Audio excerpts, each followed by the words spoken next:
So,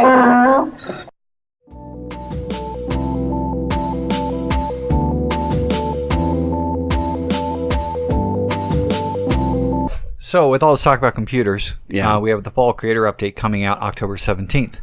And one of the big things that's being pushed by Microsoft is mixed reality in the Creators Update that's coming out here. Mm-hmm.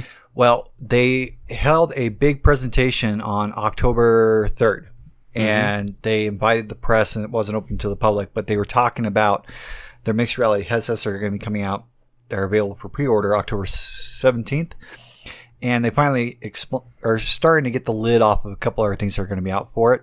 Okay. And one of them is a new headset entering the market, into the ring. Because we already knew there was four. We knew there's Lenovo, Acer, Asus, HP, and Dell. Okay, so there was five. Yeah, I was going to say.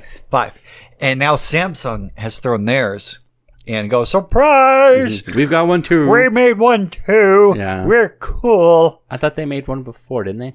No, not for the mixed reality. There was rumblings that they were working on it because there was talk of job hiring, Samsung hiring in the field of I'm not development. thinking mixed reality. I'm thinking the other one. Yeah, the major thing we need to stress here is that mixed reality is becoming the next iteration of what VR is turning into. Yeah. Okay. But it is not solely nor entirely VR. So It's an augmented reality sort of thing. So it's like a half-ass VR. well, this is still VR. It's still VR capable. Here's the thing: is the mixed reality is kind of a misnomer. All that this really is at this point is this is kind of like a beta test. We'll have to see what some of the software does because the cameras in these are relatively unique because the two cameras uses the inside-out technology from the HoloLens. Okay. So it is able to actually track the space around you. Some designer could probably take it so those cameras actually show you so that way you can see through it, but you still got this VR style headset on you. Okay. So it could end up becoming partially augmented. Is it expensive as the... Actually, that's the nice thing. We are in basically VR version 2.0. And I'd say we've gone from alpha to beta. And so they're trying to push the price point down. Good. So as much Because as I know the possible. one you just mentioned, the Microsoft one, what's it called? HoloLens. That is expensive, That's expensive. as fuck. That's like $3,500, but that's a computer in itself and a lot of other things. This is more along the lines of an HTC Vive or an Oculus Rift. Now, all 6 of these headsets now range in starting price of $300 and go up to $500. That's awesome. I would try that. And they're all moving towards sort of a model of plug and play. Good. So that it's not going to be a lot of hefty drivers or setup. Yeah, you don't They have want to do this whole BS that you They have to want do it with to be a everything else. peripheral. That's like good. any other peripheral. It should be. Yeah. So there's a lot of standardization here. And so it basically needs one USB 3.0 and it needs only an HDMI port. And it can work on low end and high end stuff. Okay. So you get like 90 frames per second on higher end and you get 60 frames per second on lower end hardware. But in theory, it could work on like, I don't know, an HP Spectre laptop. That's cool. That's possible. One of the things. That is cool. Now, and we do have plenty of VR stuff being come out. That's what I was going to ask. Is there Yeah. like anything worth the shit that's going to be on it? well, Microsoft is investing heavily in their store. They've also purchased AltSpace VR, which is a social club. Okay. I think that's the one that was potentially shutting down at one point and then got put on life support. And it looks like Microsoft bought it. So they're investing in a social good. That's structure. good. I mean, They're going to do Halo, a Halo tech demo, essentially. Okay. Minecraft's going to be Of course, coming to Minecraft. this. Yeah, Microsoft. the Bethesda stuff. So your Skyrims, your Dooms, your Wolfensteins. Yeah. Fallout 4. Well, those are through Steam. That's the big thing is all of these headsets are going to connect through Steam VR besides just the Windows Store. Can I play Sonic the Hedgehog? They don't have a 3D version of that. And do you really want to see Sonic in 3D? We've tried that. I know, right? So I will say I do like this. This is exactly what I said that VR needed in order to actually really catch on. It needed industry adoption. It needed developers actually working within the VR space. While we do still have games that are being developed out there that are just more ports than anything. And that's what I don't like. it's the thing that's going to draw people in. It's going to be games that they're familiar with. Like so Resident Evil. Yeah, they need to make the translation into VR space first.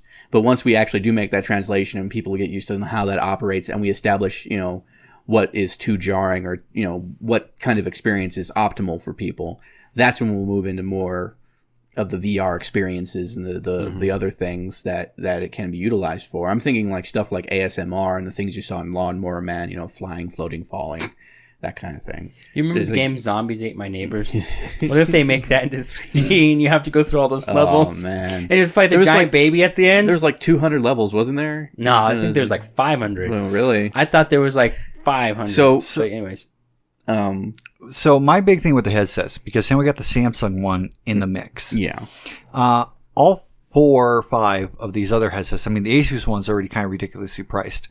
But your 4 main ones, because we don't usually talk about the Asus one. Yeah, the main ones offered on Microsoft side are Samsung, Lenovo, HP, Acer, and Dell.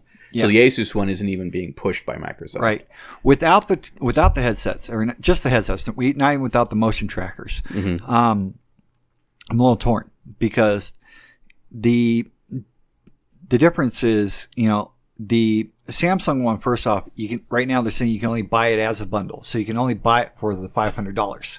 So if you buy one of the others, like for about $400, $450, whether it's Lenovo, Dell, or whatnot, they're running at 1400 by 1400 resolution. And I think it's like about a 95-degree field of view. Well, the Samsung one is $500. It has a 1600 by 1400 field of view. It's running OLED displays, which they're already reporting this is a better looking display, and you're running 110 field of view. So you got a wider field of view, which is supposed to make the experience better. And a lot of people are saying narrow FOV, for those people who are not in the know or don't play games very often, FOV affects motion sickness almost directly. Yes. Even just on a screen. Just being able to do the periphery that you're able to see around you, how that moves it's different for everybody. And there is a genuinely accepted one that between 90 and 120 is a sort of butter zone where most people can either tweak or not really have too much problems. If you ever really want to experience FOV and how it changes, Minecraft has an FOV setting. And so you can experiment with that and see if you're susceptible or not. Yeah. That might be an easy early way to tell if VR is going to work for you or not. So the Samsung one looks really nice, but it's not going to be out October 17th. It's going to come out November 7th. Okay. And what's about the Lenovo one? Lenovo made one? Lenovo made one too, but the big difference is I want to go between these 4. The major ones. And the Samsung one just got announced. Lenovo's all right. So the standards we know are 1400 by 1400, about a 95-degree view field. So they're already higher resolution than the Vives and the Oculus. Okay, they're a lot cheaper, and we're going to probably work with a lot more things. The Samsung one looks like it may be better for people that have motion sickness because wider field of view, higher resolution display. You have an adjustment in there so you can actually adjust the lenses. And it also comes with built-in headphones. And this is the only thing that concerns me. All the others, you can put in earbuds or your own headphones. The Samsung ones that you're one, already comfortable with. Yeah. The Samsung ones come built into the helmet. And if they break, what do you do? Because there's no headphone jack. So I like the idea of keeping it, even if it creates more wires, I like the idea of keeping it all compartmentalized. Yeah. So that immediately, like the Samsung, it seems like they're really trying to push the tech, like saying they're more capable or they've been in the game longer. Oh, that's not as far as mobile is concerned. So that's the thing that has me torn. Is the Samsung one looks like it's the better headset with the controllers at 500, because the others with the controllers are typically about 400. It's that headset built into it. It's like you're stuck with their headset. That's a deal breaker for me. And if it breaks, there's no way to replace it. You probably have to take it to a repair shop. I remember initially you were excited about the Dell because at that point the only thing we had confirmed is that the Dell was the only one confirmed to have the flip-up visor mode. But it seems like all of these here are saying that they have the flip-up visor mode. Yes. So does that push you away from the Dell more? Especially because it looks doofy as hell. And why don't you like the Lenovo one? What's wrong with it? The Lenovo one, I mean, besides looking like Geordie LaForge from Star Trek. They all look like that. So the do Lenovo, they? Yeah. That's awesome. The Lenovo one looks the same as the HP one without the branding on it, basically. Okay, obviously. It's probably A-okay. I had to look at the headbands and all. The Dell one looked like it had a better headband too. The Acer one I've seen, the Acer one is flat out plastic. You know, It looks not cheap. much padding. Just even from this little tiny picture, it looks cheap. Yeah. And if this is something that's going to be sitting on your head for hours at a time, You don't want it to be cheap plastic. no, you want good padding. I already have a cheap plastic one I slide my phone into, and it's a horrible experience wearing that thing. Yeah. So I bet.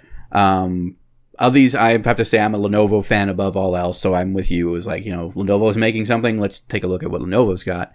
They still do have that stereoscopic camera at the front, so you have these two kind of offset eyes, which is, the Dell makes those more prominent. The Dell is the only one that is white Yes. by default.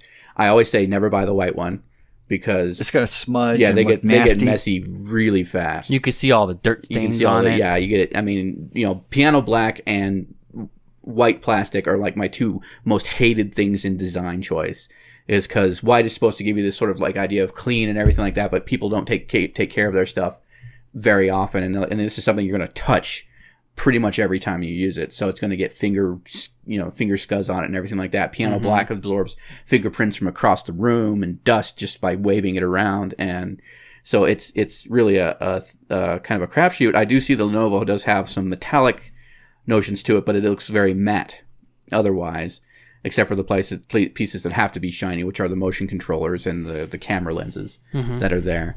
I think the Lenovo one also had a slight lack of, what is it? Are these all Bluetooth? No. No, these are all corded. You need a USB and an HDMI cable. Do they have Bluetooth on them? No. No. Okay. I'm not asking first. I'm asking because the Microsoft one he mentioned earlier had Bluetooth on it. Right. But that's a lot more expensive But that's a headset. computer. That's the HoloLens. Yeah, that's a different thing entirely from. Okay. No, That's more augmented reality. This is unfortunately dubbed mixed reality, which is essentially going to be a VR headset that you can see through. Essentially, either flip it up or have cameras on it to Gotcha. move inside of an actual space. I want to say I do like the design of most of these, Acer notwithstanding, because Acer's got this sort of blue sort of discount ski goggles look to it. I saw that. Yeah. Acer was the first one to sign on, though. I will admit, if they're wanting to get in the game, they need to stay in the game. It's just if they're going to be competing with other people who are going to look at their designs and improve on those, they have to get used to being called cheap. But if they stick with cheap, they could probably stick around for a while. Mad Catz did it. So, the Acer looks kind of bad. The Dell looks doofy because it's white and it makes the cameras look more prominent. And there's these off sort of hippo nose, kind of when you're wearing it, it's going to look like you're a chameleon, like your eyes are just pointing in the wrong direction or something. HP, of course, looks like an HP thing. Doofy. They all basically have this sort of visor sense to them or something like that. It's almost like you're wearing a sensor, not a set of goggles or something like that. Gotcha. That's what the difference is. So the other three have at least that black band, so it looks like Geordie LaForge. That's what The Dell one makes you look like Wally. Yeah. Wally. Yeah. Wow. Yeah, it has that Wally face to it. And then the Samsung's, of course, is the shiny piano black because That's of course what you it need. would be. Yeah. Yep. And it's the front face of it is piano black. So of course that's the thing that everybody's going to touch, and it's just going to be these just horrible smudges and fingerprints all over it and dust.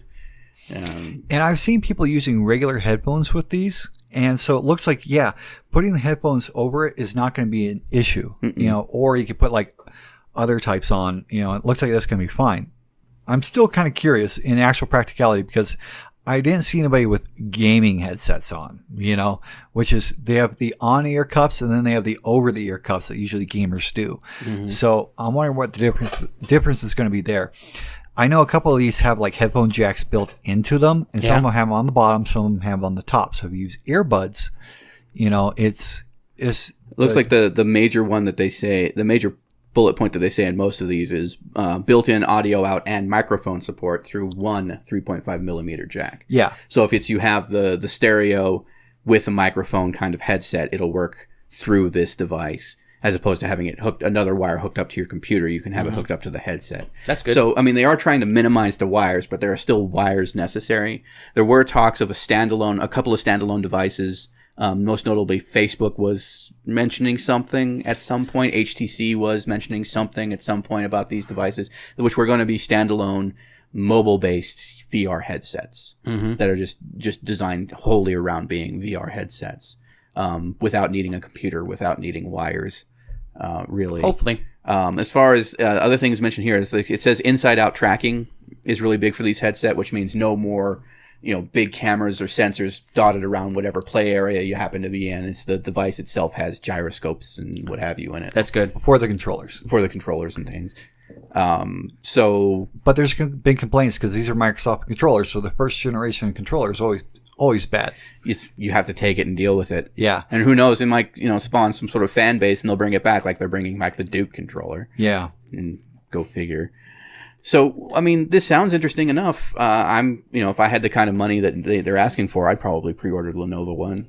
That's just because I like Lenovo. I think they come out with some quality stuff every now and then. I might look into it without the controllers, because it's $400 with the controllers, $300 without the controllers. Yeah, these controllers don't look. I mean, I understand they're trying to sell an experience. What's wrong with the controllers? They're just standard Microsoft controllers. It's the same controller no matter which headset you order. Number one, because they're trying to establish a standard here. Mm-hmm. And do you really need this? Yeah, while you're playing games. Well, that's what the Wii is. Essentially, not when depends on what type of games you're playing. No, the Wii turned into this. Or this.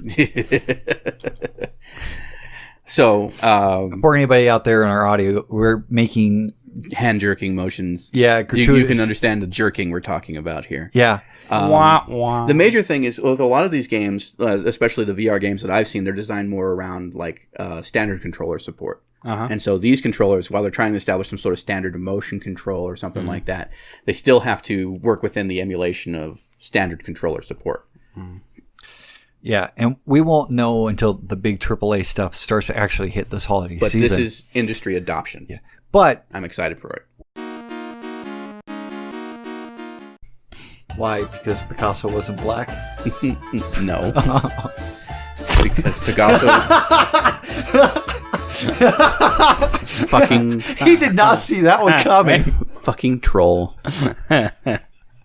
Goddamn fucking troll. You saw that. Because Picasso's not black?